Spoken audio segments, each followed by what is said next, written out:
Commodité, le cours de l'or sous l'influence du tapering américain, l'interview exclusif avec le ministre des Finances ou encore les business files de la semaine.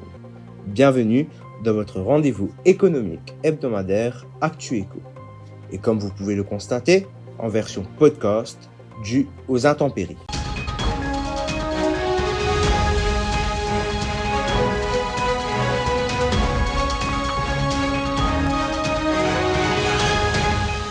Comme annoncé dans le sommaire, la reprise de l'économie mondiale devrait tirer le prix de l'or vers le bas. Alors que la Réserve fédérale est décidée à aller de l'avant avec sa politique de tapering, une pression est attendue sur le marché du métal jaune. Toutefois, selon les analystes, il faut tout de même garder un œil vigilant sur l'évolution de ce marché.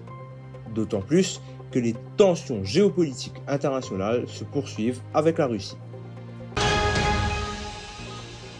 2022 sera l'année de l'accélération de la reprise. Voici l'un des points importants qu'a évoqué le ministre des Finances dans son interview qui est à retrouver en couverture de Business Magazine. Après avoir connu la pire crise économique de son histoire et vu se volatiliser près de 100 milliards de roupies en devises étrangères, le grand argentier est optimiste quant au redressement du pays. Toujours selon lui, malgré l'écrasement des principaux indicateurs économiques, le pays a tenu bon. Il mentionne d'ailleurs les soutiens financiers du gouvernement et le rôle des ménages dans la contribution du PIB.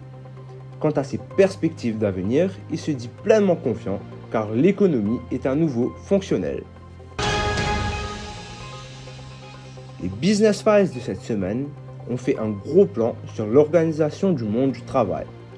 Alors que le premier dossier évoque les nouveaux besoins des entreprises à l'ère du travail hybride, l'autre lève le voile sur les nouvelles organisations du travail et fait en même temps le point sur le phénomène du coworking. Nous voici arrivés à terme de cette édition.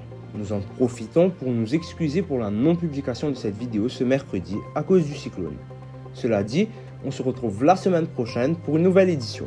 En attendant, retrouvez-nous sur notre site web www.business-magazine.mu mais également sur nos pages Facebook, LinkedIn et YouTube Business Mag.